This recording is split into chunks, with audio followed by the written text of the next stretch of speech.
Welcome to the second lecture of this course. Karibu kwenye kipindi cha pili cha kozi hii. In the first lecture, we looked at different forms of disabilities. Kwenye kipindi kilichopita tuliangalia aina mbalimbali ya ulemavu. We looked at those that have a physical disability. They might sit in a wheelchair. Tuliona wale ambao wana ulemavu mbalimbali, sana sana kama wale wanaokaa kwenye viti. Then we talked about those with sensorial disability, those that are deaf, those that are blind, those that stutter. Pia tuliona wale wengine ambao wana ulemavu kama wa kuona, ulemavu wa kusikia na pia na ulemavu wa kigumizi. And then we started talking about those that live with a mental condition. It can be Down syndrome, it can be autism, and today we will go through some of those conditions. Pia tuliangalia watu makundi mbalimbali yenye ulemavu kama wale wa usonji. Wa kundi lingine pia tuliloangalia ni leo wenye marumbukizo ya dalili za kudumaa, lakini kwa leo tutaenda kuangalia kundi moja hadi lingine. Now we need to remember that all over the world there are approximately 200 million persons that live with a mental condition or syndrome. Kwa hiyo inabidi tukumbuke hivi, kwa dunia nzima kuna takriban ya watu milioni 200 ambao wanaishi na matatizo mbalimbali ya ulemavu. 200 million is a lot of people. Milioni 200 ni watu wengi sana. Now, the majority of these 200 million people, they are looked down upon. They are sometimes treated in a bad way. Idadi kubwa kati ya hawa watu milioni 200 ambao wanaishi na matatizo ya ulemavu, wengi wanapitia changamoto mbalimbali na wengi hawapewi vipaumbele. In some countries, like the rich countries, they sometimes give them injections or they give them a lot of tablets to calm them down.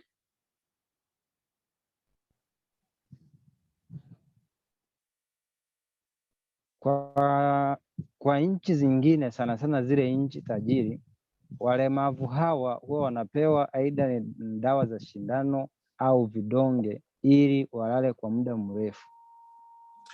You know, sometimes what they would need is a friend that gives them a hug and is nice to them, but instead they give them sometimes an injection. Kwa watu hawa, wengi wao wanahitaji rafiki wa kuwakumbatia, lakini utaangalia kuwa muda mwingi wengi wanapewa tu shindano au vidonge. Sometimes someone with autism will start running away because he gets scared.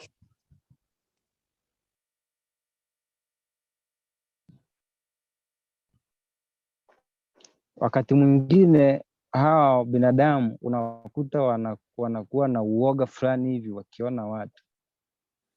And sometimes somebody with autism gets very angry and gets very upset and starts hitting his head against the wall. Wakati mwingine hawa ambao wana ulemavu wa usonji wanakuwa na hasira nyingi mara kwa mara, na wakati mwingine wanakuwa wanapiga kichwa au na wagongesha kichwa ukutani sana kwa sana. And in rich countries, instead of giving them love, they give them an injection to calm them down.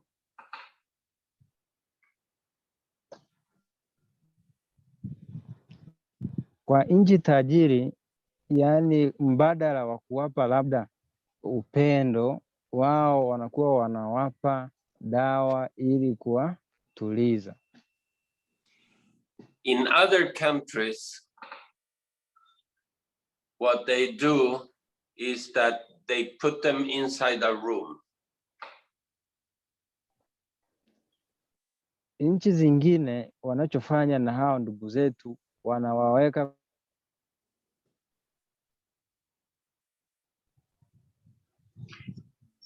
They put them inside a room, or they even chain them. They put a chain to keep them quiet in one corner.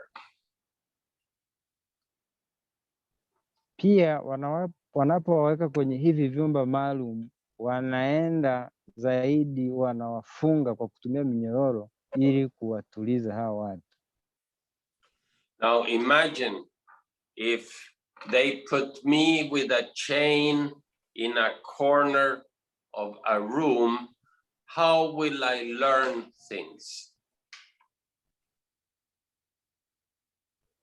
Hebu fikiria, wakiniweka mimi kwenye chumba maalum kwenye kona, nitajifunzaje vitu? They don't take them to a clinic to get the vaccines. They don't get any treatment. They don't go to the dentist. It's a very difficult life.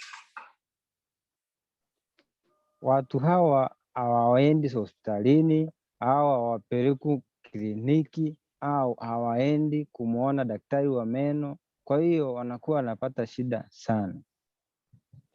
So we need to learn to see them with eyes of love. Kwa hiyo inafaa tujifunze, tuangalie kwa jicho la pili la upendo. And that's why we have this course. Kwa hiyo ndio maana kwa sasa tuna somo hili. We want to both be a good human being towards them, and we want to be a good professional with them. Tunataka tuwe binadamu wema kwa hawa wenzetu wenye ulemavu, pia tuwe wataalamu wazuri kwao. So let me talk a little bit about cerebral palsy. Kwa hiyo kwa sasa naomba tuongelee kidogo kuhusu kupooza kwa ubongo.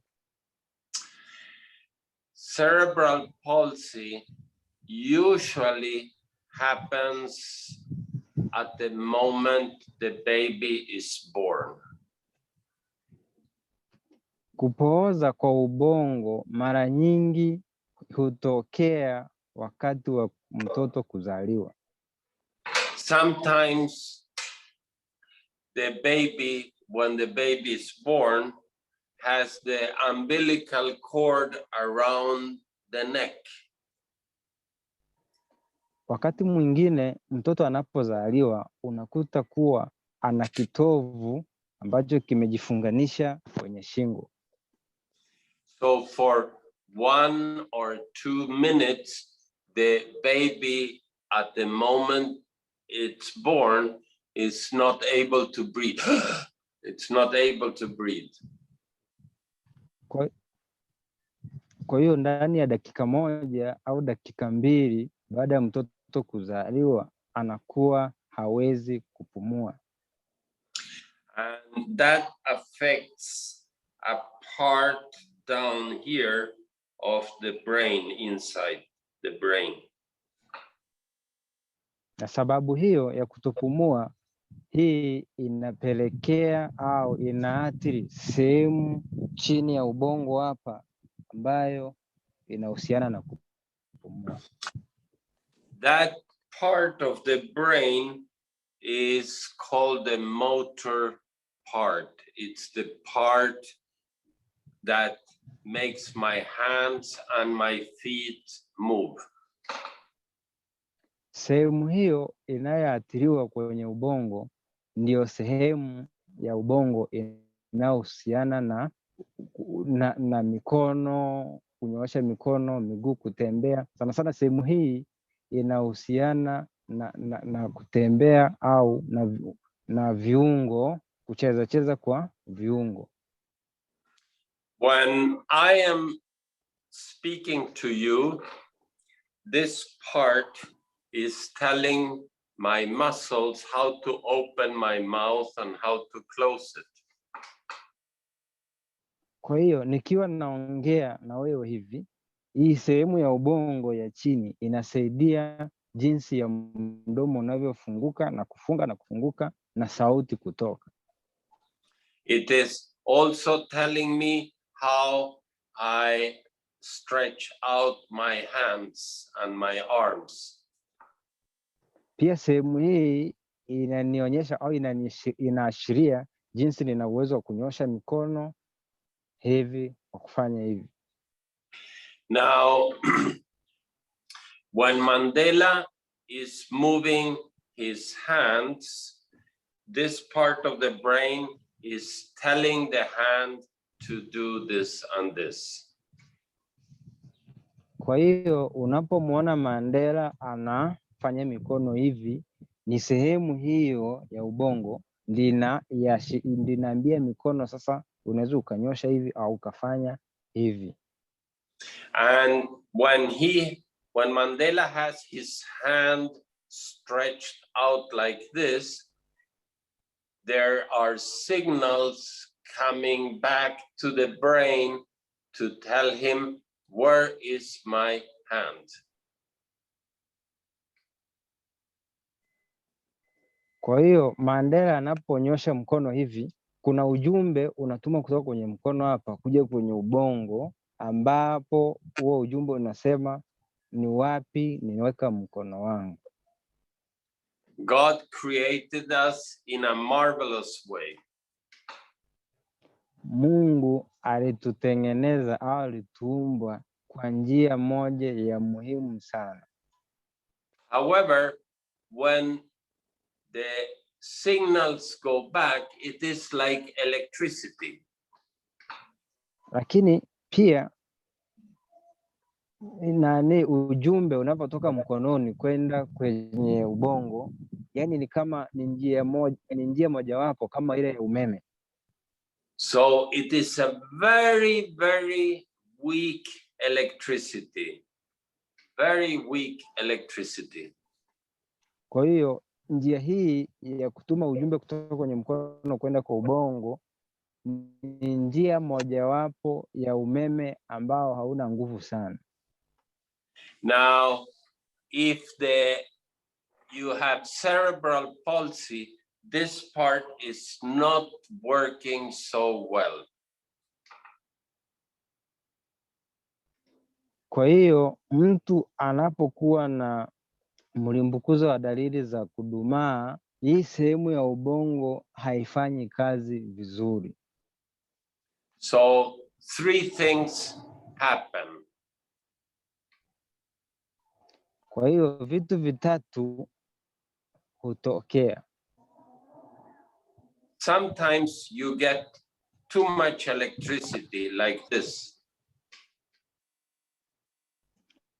Wakati mwingine kunakuwa na nguvu kama za umeme ambazo zinakuja kwa njia ya namna hii. And then your arm might do like this. Alafu unaweza ukashangaa mkono unaenda hivi wenyewe. Mkono huo. You don't want to move, but something here sends a strong signal and it makes your head move, or makes your arm move, or makes your foot move.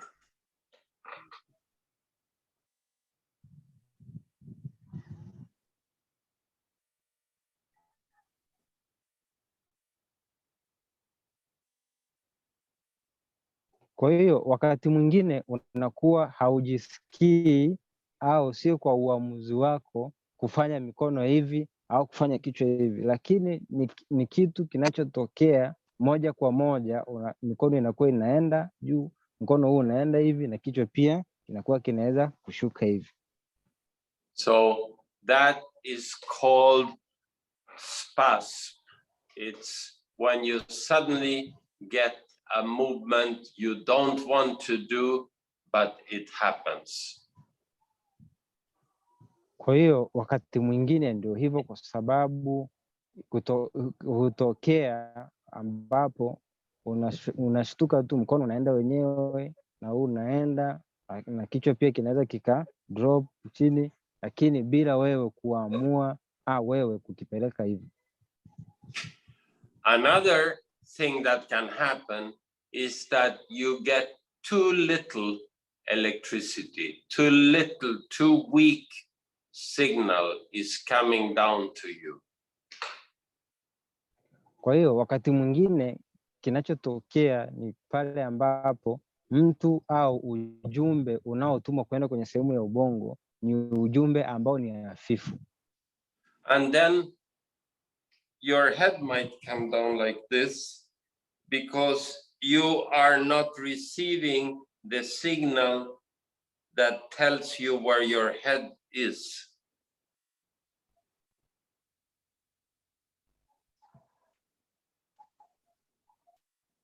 Kwa hiyo wakati mwingine kichwa chako kinakuwa kinashuka hivi, kinaenda hivi, kwa sababu unakuwa unapokea ujumbe hafifu kutoka kwenye sehemu ya ubongo ambao haukuambii unafaa ufanye nini.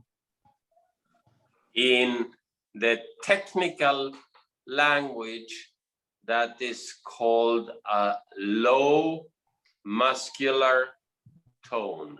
Low muscular tone. Katika lugha au lugha ya kitaalamu, hali hiyo inatokea na inatokea sana sana pale ambapo kuna ujumbe hafifu uliotuma kutoka kwenye sehemu ya ubongo.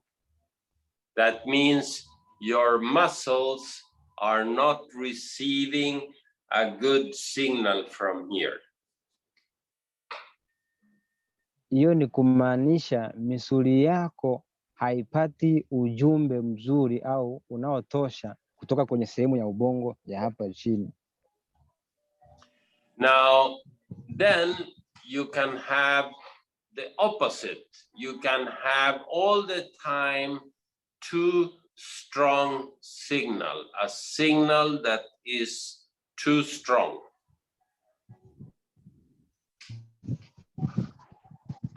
Unaweza ukapata vitu viwili vinavyopingana.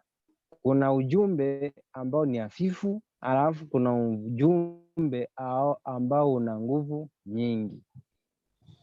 So then you might have your arms all like this because your muscles receive too strong signal. Kwa hiyo wakati mwingine unaweza ukakuta mikono inajikunja hivi. Sababu kuu ni pale ambapo mtu au misuli ya huyu mtu inapokea ujumbe ambao ni mkubwa au una nguvu nyingi kuliko kawaida. Now, sometimes the fingers get all twisted like this. The fingers. Wakati mwingine mikono au vidole vinakuwa vinabana hivi. And if your fingers stay like this all the time, day after day, all your bones become twisted.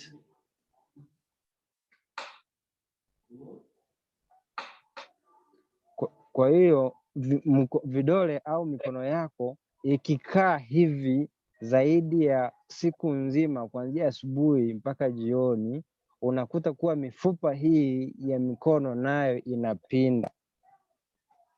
Now, if I have my hands like this, I would like Mandela to come and help me open my hand like this. Kwa hiyo ninapokuwa na mikono yangu hivi imekaa hivi, itabidi au nitamhitaji Mandela aje anisaidie kuifungua hivi.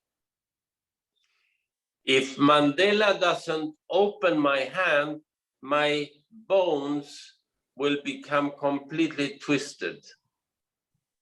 Kwa hiyo kama Mandela hata kuja kunisaidia kufungua vidole hivi vilivyokaza hivi, ni kumaanisha hivi vidole vyangu na mifupa ya vidole itapinda kama hivi.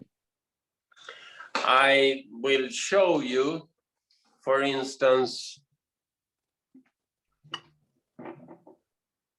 you can practice by taking a banana. So when you have your hand like this, Mandela can open my hand and put like this, so my fingers don't get twisted. Kwa hiyo nitawaonyesha kwa kutumia ndizi, ambapo nitaifumua, ambapo Mandela akinifungua mifupa yangu iliyokuwa hivi, tutaona kadri itakavyokuwa. And you can also help to stretch out the arm like this. Pia inaweza ikakusaidia kunyoosha mkono hivi. If you don't do this, all your muscles will become all weak and twisted. Kama hauwezi kunyoosha mkono hivi, ni kumaanisha misuli ya huu mkono itakuwa hafifu na itapinda. And when I'm still a child, I would like Mandela to come with one friend and help me walk. Ninapokuwa mtoto, nitamhitaji Mandela aje na rafiki ambaye ni mtoto anisaidie katika kutembea.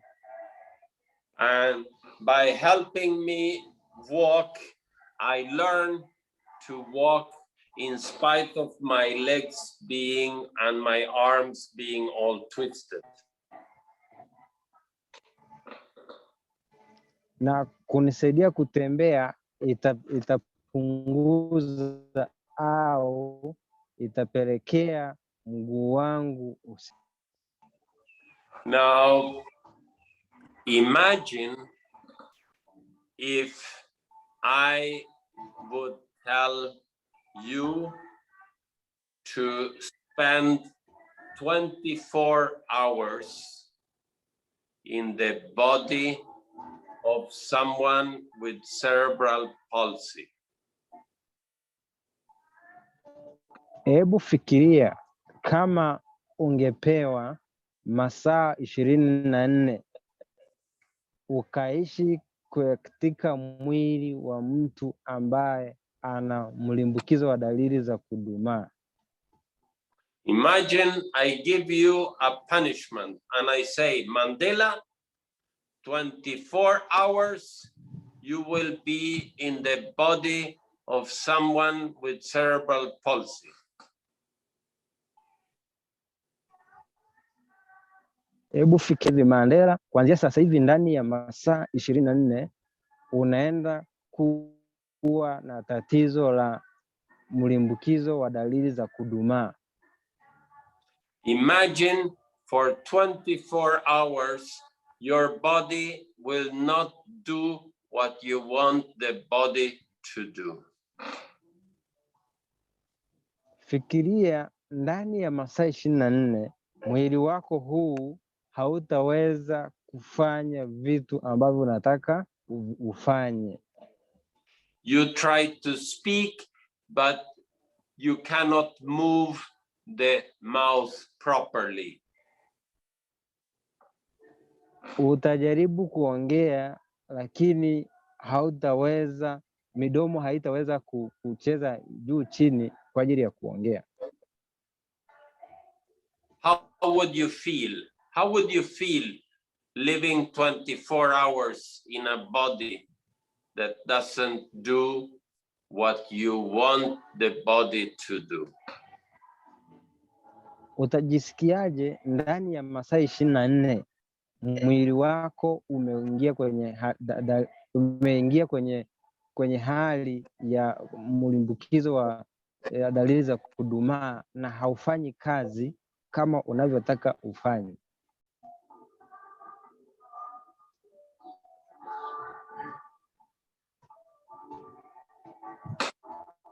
So imagine how sad you would be if you live for 24 hours in a body like that.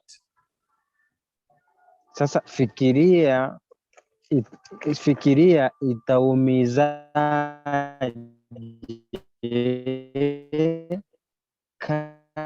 kama utaishi ndani ya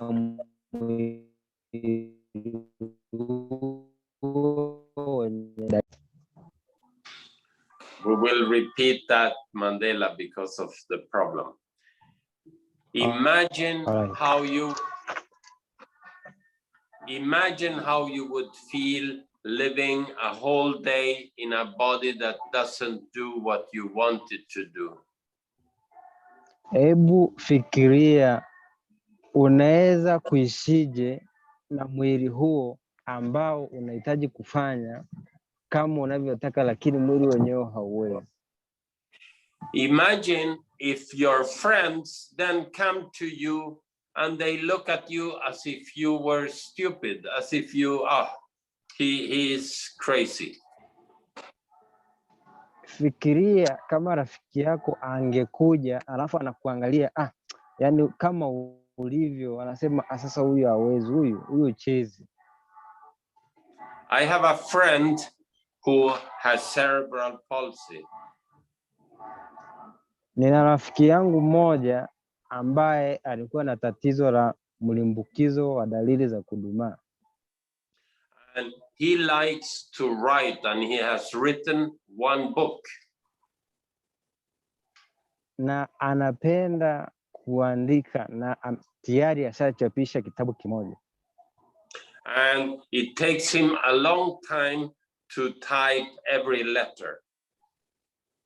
Na inamchukua au inamgharimu kuchapisha neno moja. He has to move slowly his arm to press every letter in the computer. Inabidi apeleke mkono wake taratibu ili achapishe herufi au neno moja kwenye kompyuta. So with some friends, we collected some money and we bought a new computer for him. Kwa hiyo mimi na rafiki zangu tulikusanya, tulikuwa na kamchango, tukakusanya hela na tukamnunulia kompyuta mpya. So he was very happy with his new computer. Kwa hiyo alifurahi sana kwa hii kompyuta mpya tuliyompa. But he has a brother. Lakini ana kaka yake. And the brother, he comes perhaps once every 2 years to visit him. Na huyu kakake anakujaga mara moja, labda mara moja baada ya miaka 2 kumsalimia. And then he came to see his brother and he saw, oh, you have a new computer. Na alipokuja kumuona kakake huyu mlemavu akasema kumbe una kompyuta mpya? I want that computer. Nataka hii kompyuta. And he took the computer and he gave his brother his old computer. Na akachukua ile kompyuta ya kaka yake ile mpya na akampa ya kwake ya zamani. He said, my brother, he's so stupid. I can just give him my old computer and I will take his new computer. Kwa hiyo yeye anamuona huyu kaka yake kama ni mjinga na anaweza akachukua kompyuta ya kwake mpya alafu akampa yake ya zamani.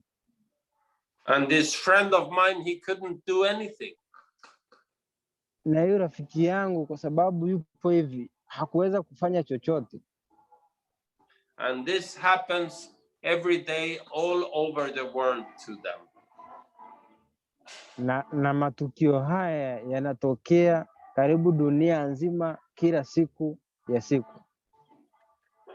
So we need that you who are listening to this course learn to protect persons that live with cerebral palsy. Kwa hiyo tunahitaji nyie ambao mnasoma au mnapitia kipindi hichi muweze kujifunza jinsi ya kuishi na hawa ndugu zetu wenye dalili ya malimbukizo ya dalili za udumaa. If no one gives them a book, how will they read? Kama hamna mtu yeyote anayewapa kitabu, wanaweza kusomaje? If no one tells them how to read, how will they learn to read? Kama hamna yeyote anayewaonyesha jinsi ya kusoma, watajua kusomaje? Nando, he learned to read and he likes reading the Bible.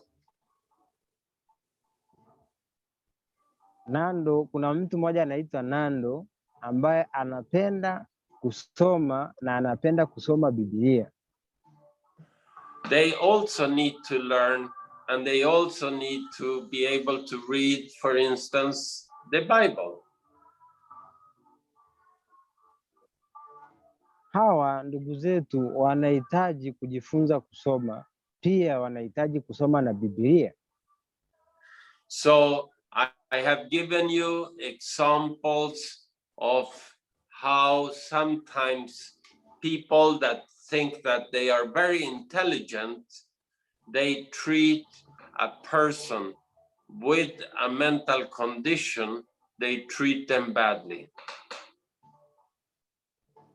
Kwa hiyo tumeona jinsi watu ambao watu wanaojifahamu au wanaojitambua kuwa wana ufahamu na kumbe hawana, na jinsi wanavyowatibu au jinsi wanavyowahudumia hawa wenzetu ambao wana matatizo ya afya ya akili. God will not be happy when someone treats a weak person that way.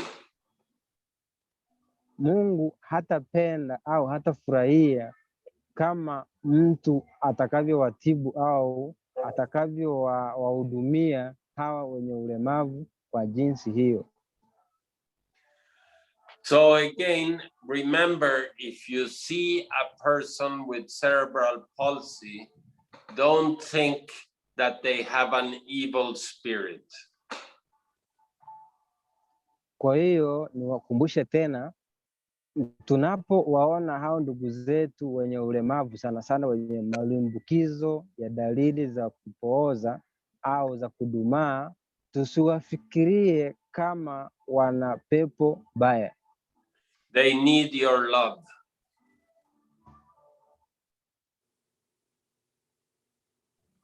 Wanahitaji upendo wetu. And that will make God very happy.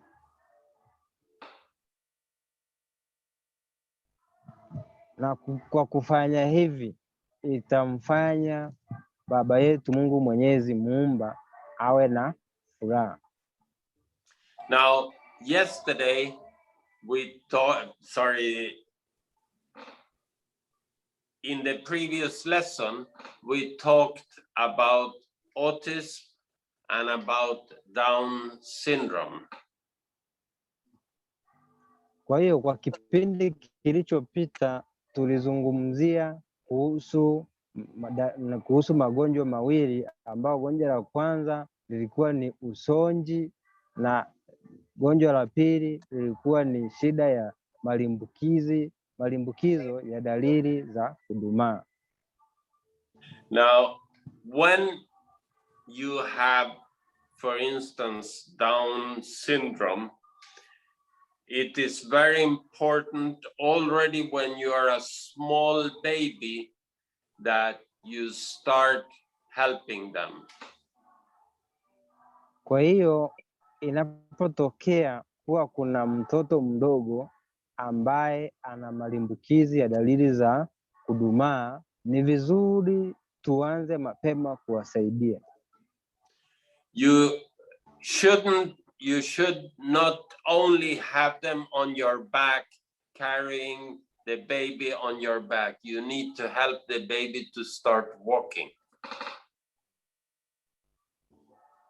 Kwa hiyo tukiwa nao hawa watoto wadogo, sio tu kuwaweka mgongoni, kuwabeba mgongoni kila saa, kila mara, bali inafaa tuanze kuwafundisha jinsi ya kutembea.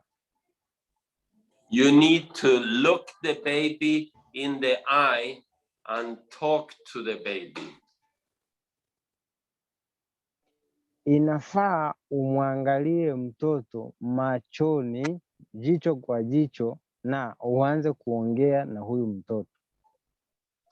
You know, the average time that a father or a mother looks into the eyes of his child is 11 minutes per day. Inafaa ufahamu kuwa takriban ya muda ambao baba au mama anamwangalia mtoto wake jicho kwa jicho ni 11% kwa masaa 24. And a lot of time of those 11 minutes, very often a mother is looking angry at the child, looks at the child very angry. What are you doing? Na kati ya muda huu tuliosema, muda wa dakika 11 kwa siku kwa masaa 24, hizi dakika 11 ambazo mzazi anamwangalia mtoto huyu ndani ya macho yake jicho kwa jicho, mara nyingi ni pale ambapo amefanya kitu. Utasikia anamuuliza, unafanya nini hicho? And the father sometimes looks at the child, but not with love, not to tell them you are very good, but to tell them you are very bad.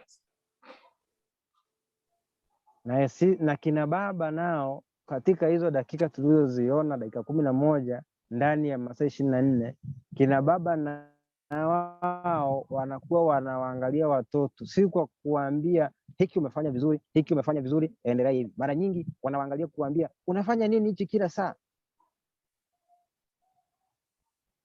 Now, the Bible, for those of you who read the Bible, in Matthew, kwa hiyo kulingana na 18, kitabu,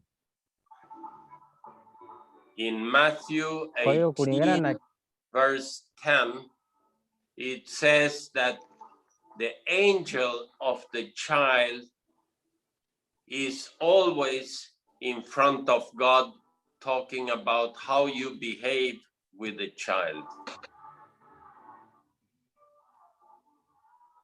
Kulingana na kitabu takatifu Biblia, kile kitabu cha Marko 8:10 kinasema kila muda au muda mkubwa kuna malaika ambaye anaongoza watoto akijaribu kuangalia jinsi wanavyokuwa.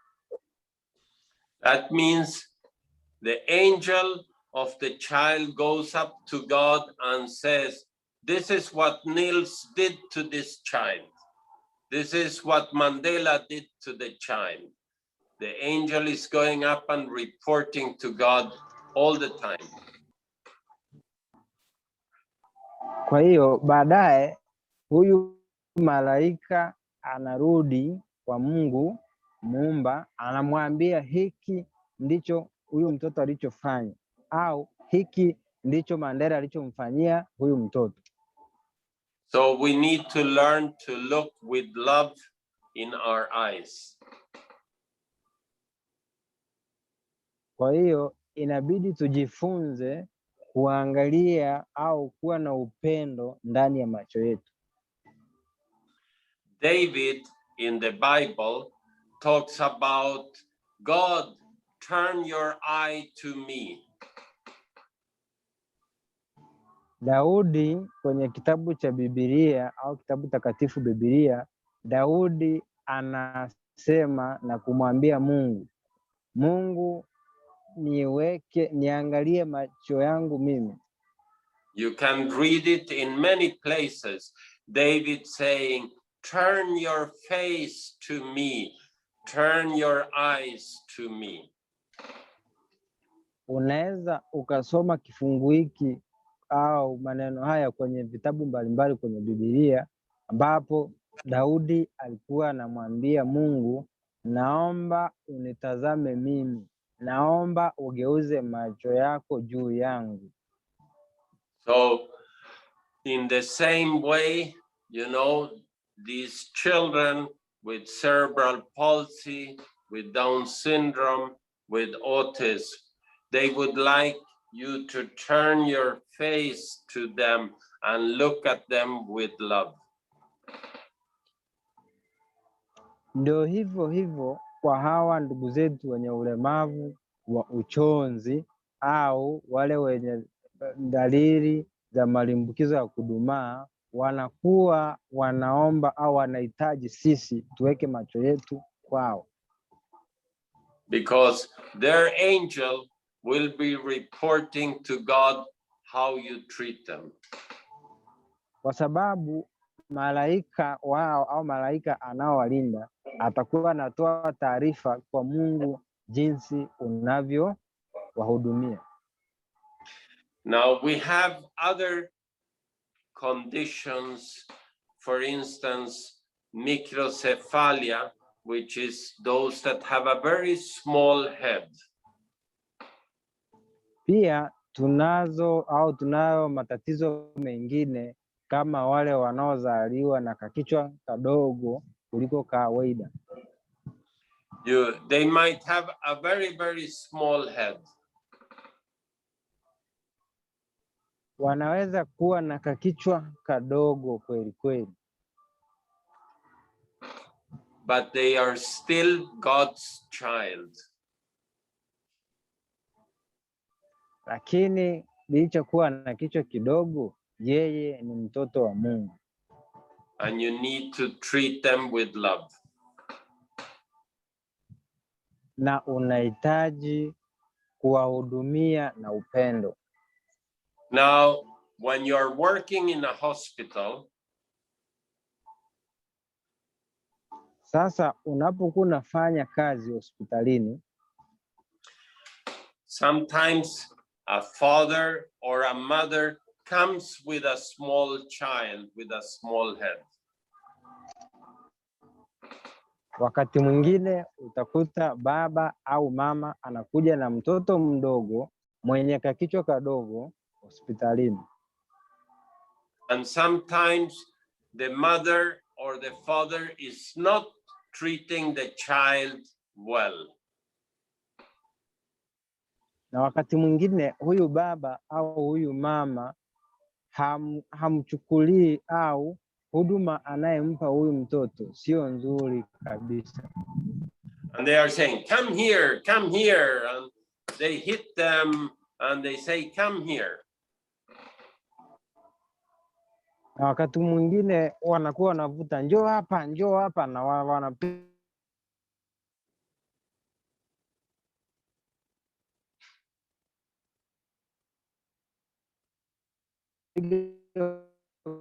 kwenye kichwa chao hicho kidogo. When you see this, your heart should cry. Unapoona haya, moyo wako unafaa uumie kweli. And take that child and show that child love and give that child a hug. Inafaa umchukue huyu mtoto, umkumbatie ili ajisikie kuwa anapendwa.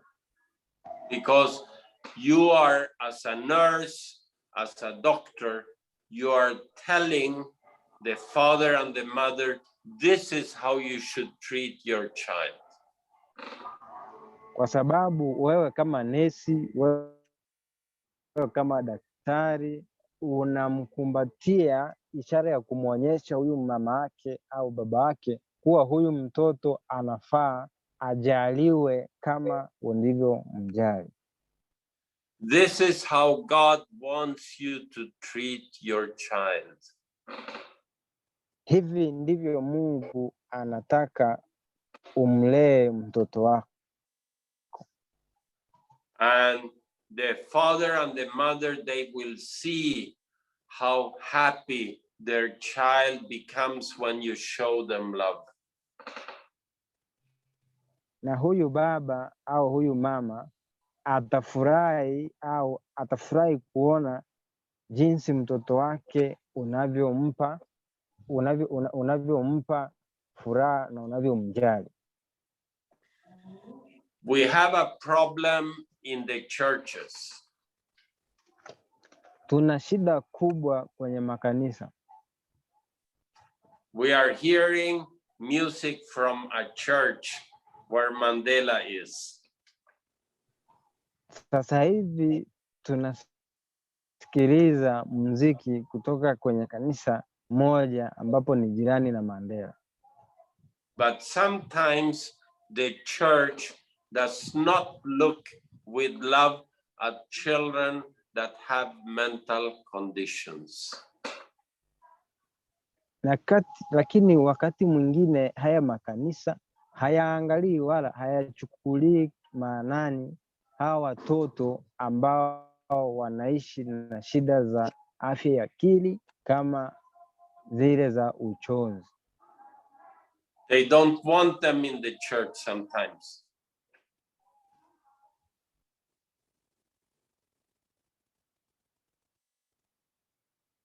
Wakati mwingine hawahitaji kanisani, wanaambia tokeni. That it does not make God happy.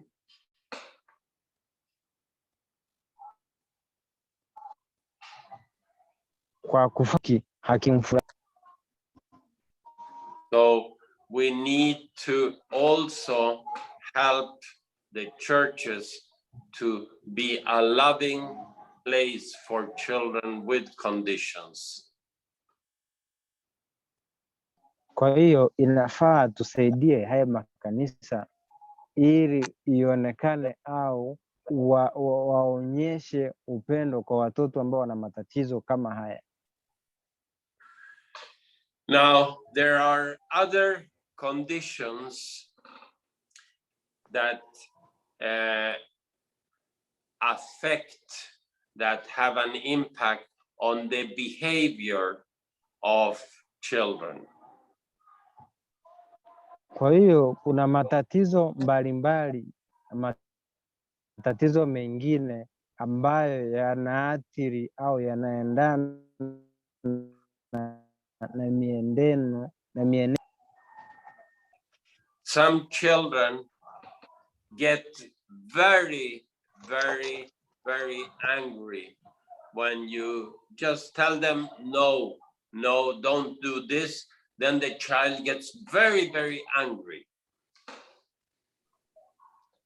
Kuna watoto wengine ambao wanapandwa na hasira sana unapomwambia usifanye hiki.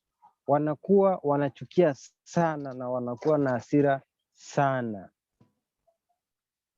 Why does that happen? Kwa nini hichi kinatokea? I will try to explain it. Nitajaribu kukuelezea hiki. Imagine you are invited to go to Mandela's wedding.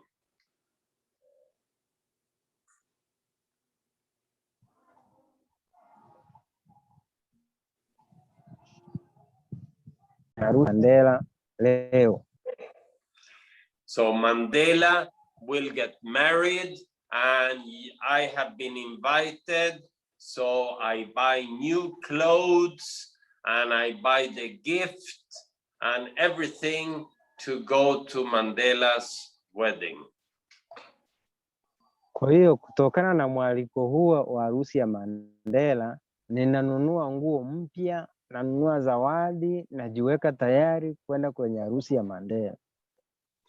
And I'm thinking, oh, I will be very happy at the wedding. Wakati huo nikiwa nafikiria, nikienda kwenye hiyo harusi, leo ni furaha tu. And you tell a friend to come with his car to pick you up, to take you to Mandela's wedding. Na hapo unaongea na rafiki yako, anakuja na gari yake, anakuchukua, anakupeleka kwenye harusi ya Mandela.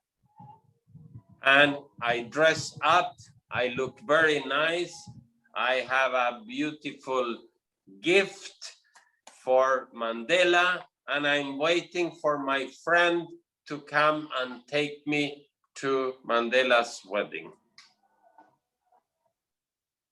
Kwa hiyo unakuwa umejiandaa, unavaa nguo yako vizuri, unapiga pamba nini, na zawadi yako hapo kali umeshikilia, umeweka. Sasa unakuwa unamsubiria rafiki yako ili aje akuchukue muende kwenye harusi ya Mandela. And my friend doesn't come. Lakini rafiki yangu anakosa kuja. And I'm waiting and I'm sweating and my friend doesn't come. Unasubiria mpaka unatoka na jasho kila kitu, lakini rafiki yako haji. And when he comes, the wedding is over and the party is over. Lakini anapokuja unakuta harusi imeshaisha na sherehe imeisha. How do you think I will feel? I will be angry. Unafikiriaje nitajisikiaje? Lazima nitakasirika. And I will start shouting at my friend, why didn't you come in time to take me to Mandela's wedding? Na nitaanza kumpigia kelele na kulalamika kwa huyu rafiki yangu, kwa nini ulichelewa kuja kunichukua kwenda kwenye sherehe ya Mandela? Now, some children, they don't have a break, something that stops them. So if you tell them, don't do this, don't do this, don't do this, they get just as angry as I would get if my friend doesn't come to take me to Mandela's wedding. Kwa hiyo wakati mwingine hawa watoto wanakuwa hawana kitu cha kuwazuia kwenye ubongo wao. Kwa hiyo unapomwambia usifanye hiki, usifanye hiki na usifanye na hiki, yeye anakuwa anaendelea kufanya hivyo. Ni kama vile nitakapokasirika baada ya kuchelewa kuja kunichukua kunipeleka kwenye harusi ya Mandela. It is not that the child is crazy. It's just that the brain doesn't have that break that calms him down. Sio kwamba huyu mtoto ni chizi au mjinga. Hapana.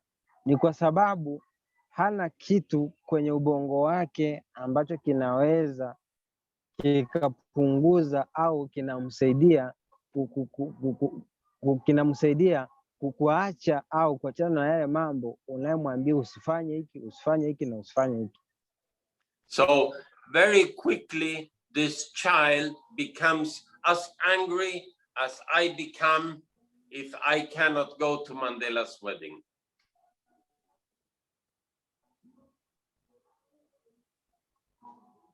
Kwa hivyo huyu mtoto kwa haraka anakuwa na hasira na anachukia kweli kweli, kama vile nilivyochukia kwa kutokwenda kwenye harusi ya Mandela. So how do you talk to a child with this type of problem? Kwa hiyo unaongeaje na huyu mtoto mwenye aina ya shida ya hivi? If you don't want this child to eat a banana, you don't want the child to eat this banana. Kama hautaki huyu mtoto kula hii ndizi, when the child comes to take this banana, instead of saying, stop it, don't eat that banana, instead of saying that, tell him, oh, this is a nice banana. I would like you to eat this a little bit later. Look at this first. Kwa hiyo mtoto anapokuja anataka kuchukua ndizi, usianze kumwambia hapana, usichukue hiyo ndizi. Bora inafaa umwambie hii ndizi ni nzuri, utaila baadaye. Hebu naomba uangalie hili chungwa au uangalie hiki. So you make him think, okay, this is very nice. Later you will eat this. Now first eat this one. You make him think about something else. Kwa hiyo unapomwambia hivyo, yeye anafikiria kuwa kumbe ndizi ni nzuri sana, nitakula baadaye. Kumbe ngoje sasa nile hili chungwa kwa mfano. Hii inampelekea yeye kufikiria vitu vingine.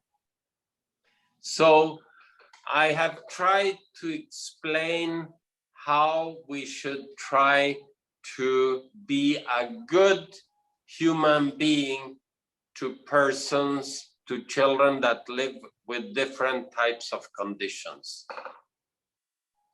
Kwa hiyo nimejaribu kueleza jinsi unafaa uwe mlezi mzuri au mhudumu mzuri na jinsi ya kuishi na hawa watoto ambao wana matatizo ya afya ya akili. We want God to be happy because we speak with love to these children. Tunataka Mungu afurahie kwa sababu tunaongea vizuri na kwa furaha na hawa watoto wenye ulemavu. And when those children are brought to the hospital needs to be the example of how to show love.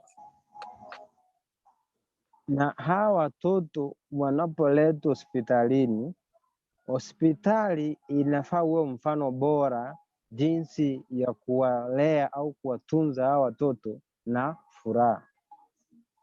So next time, at the next lecture, we will talk a little bit, what can we do so that they learn to read and write, and so that they can walk better, and so that they can have friends. We will talk about it next lesson.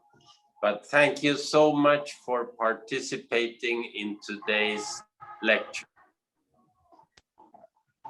Kipindi kitakachofuata tutaona ni jinsi gani tunaweza tukawasaidia hawa watoto wenye ulemavu au wenye matatizo ya akili, jinsi watakapoweza kusoma, jinsi ya kuwasaidia wawe na ufahamu wa kuandika. Hicho tutakiangalia kwenye kipindi kinachofuata. Lakini kwa sasa ninawashukuru sana kwa kuhudhuria na kusikiliza mafunzo haya. Asante sana. Asante sana na washukuruni. Karibu.